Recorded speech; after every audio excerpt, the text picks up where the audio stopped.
Welcome to our second episode of this late night music ramblings. Kind of thought, like, what did I miss on the last episode, the last video we did on this here, which was the first. And then I got the news this morning. I was at Walmart and I went to a few shopping, centers, grocery stores. And I was going to check a price on something. So I opened up my phone, and the first thing that popped up was Ozzy.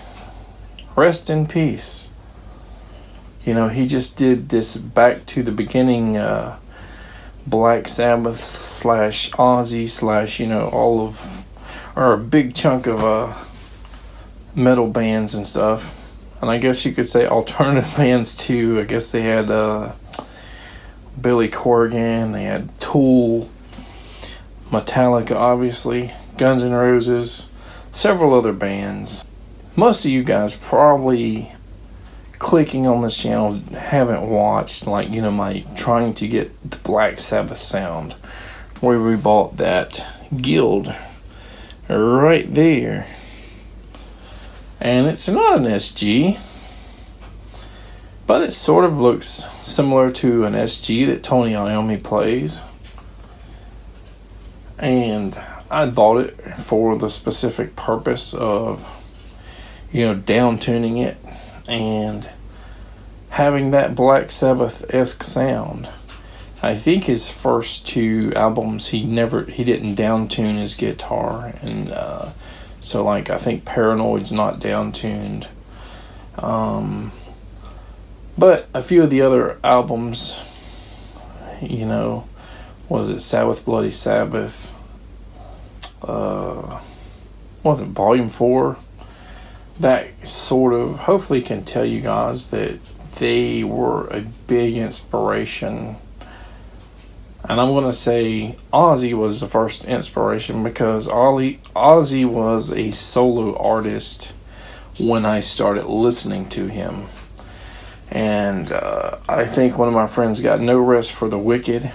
And my first album was Speak of the Devil. One, kind of controversial, there was I guess he owed the record studio, which was affiliated with Sharon Osbourne's dad, an album. So in kind of retaliation to get under or out of her father's grip, who was a big music producer, they did an live album full of Black Sabbath songs.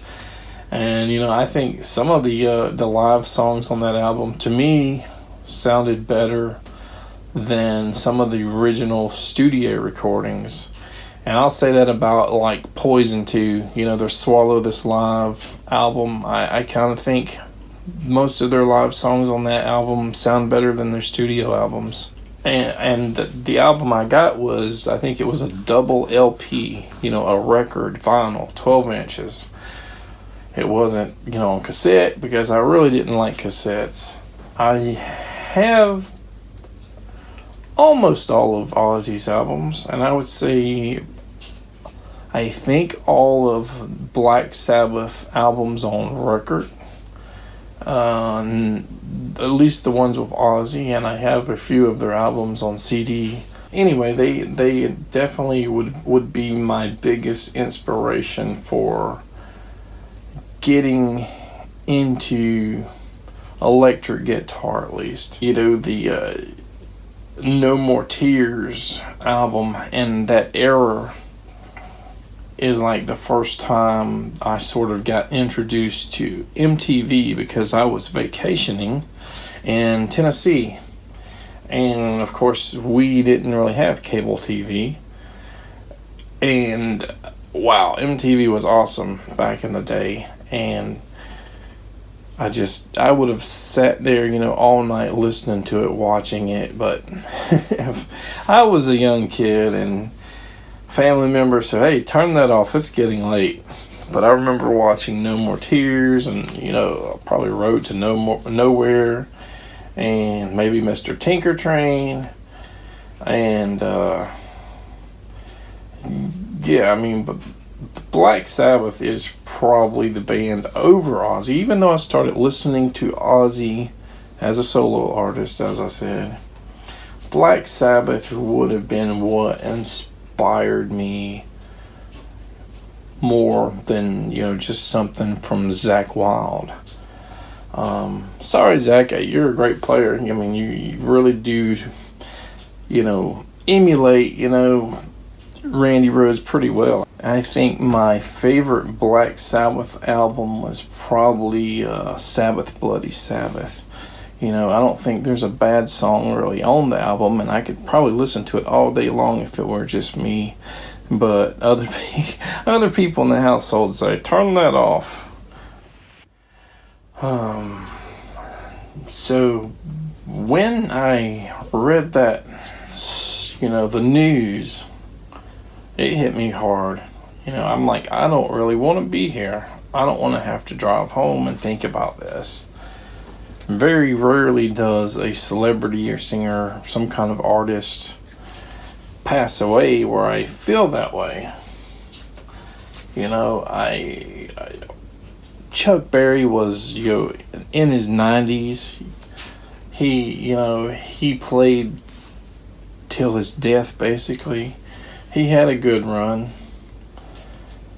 I sort of suspected that despite Ozzy's health with Parkinson's disease and all, and his inability to walk just recently and play concerts, that I kind of thought that he was going to go into the studio and still sing and, create music. I just felt like that's what he was going to do.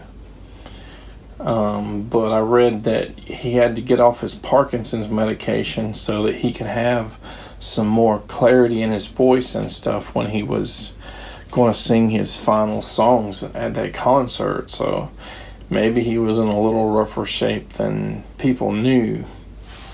Now, there have been things circulating for a week or two around the web about this suicide pact, like he was going to go to some other country where assisted suicide was legal.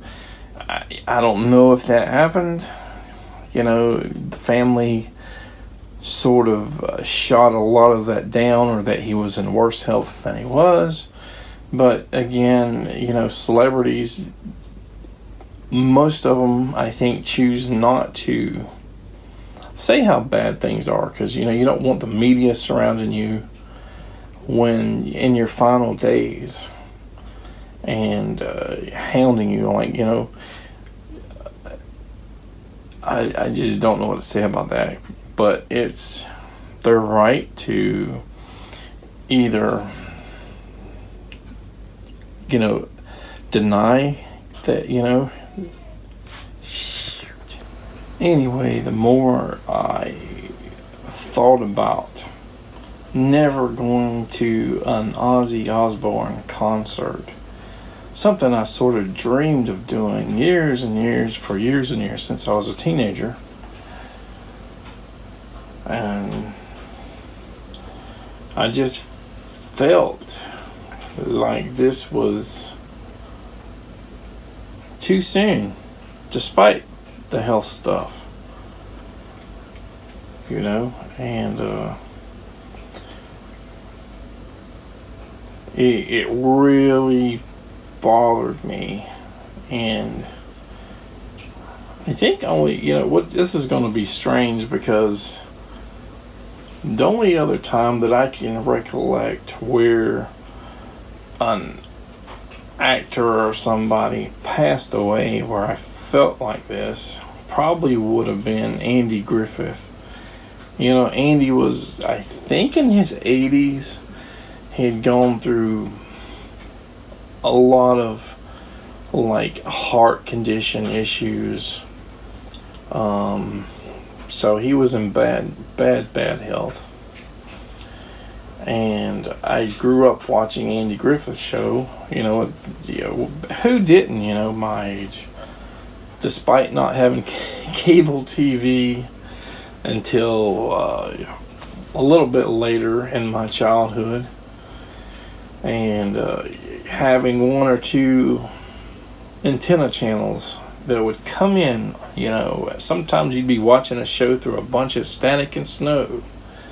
Sometimes it wouldn't come in at all. Other times you're watching Batman or something on PBS or the Andy Griffith Show, obviously. A-Team, and so then Matlock came out, and there were a variety of movies that Andy Griffith played in as well. So for whatever reason, Andy Griffith's death bothered me. So I felt when Ozzy passed away pretty much the same way. I hope that in the future, somehow, I can pay my own tribute to Black Sabbath and Ozzy by writing songs inspired by their songs, his songs, the guitar player songs.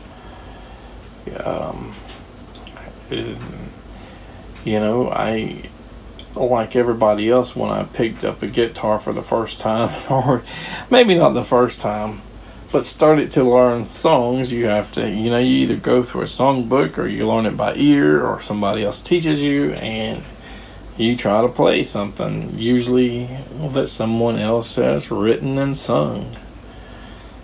So I played quite a few Black Sabbath songs and a few Ozzy Osbourne solo songs, but I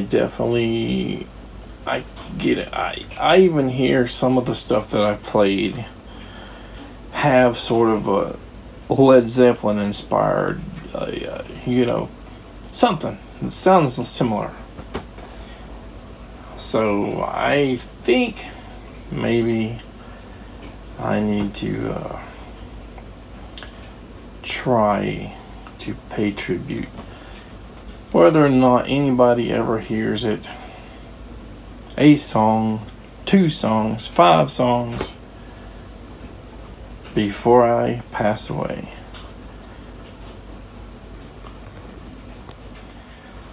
So when I was in middle school, I brought one of my Ozzy albums to school to show it off. I was proud of it. And we had these Christian girls. Ooh, that's, you listen to that, that's devil worship music, and a lot of people had bad ideas about him because maybe, in his Black Sabbath days, he was like horror movie, songs, albums, kind of copying those horror movie names. Like Black Sabbath, I believe, was a horror movie back in the day, and it was kind of, it was heavy metal. They were the inventors of heavy metal.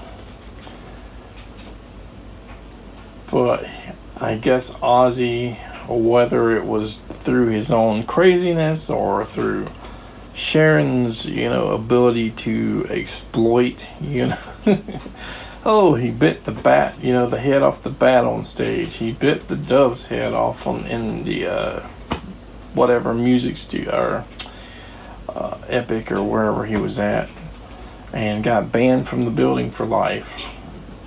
And snorting ants, heavy drugs, heavy alcohol, even sort of, I don't know if you'd call it a parody, where in a horror movie called Trick or Treat, he played a preacher that was like anti-heavy metal or something like that. You're going to hell, man. So even friends that I had that would eventually come to like Ozzy said the same thing when I introduced them to Ozzy. That's just a devil worshiper. Why would you want that? 15, 20 years later, we were playing Ozzy and Black Sabbath in a band, and them coming to accept it. Rest in peace. Rest in peace, Ozzy Osbourne. The world is definitely not going to be the same without you on this earth. But we also know that you are still here with all of the great songs that you have written. All the great songs that other people have written that you made famous. You know, all of you had to have inspired millions of people in your career. Rest in peace. I think you've earned it. You've earned your wings.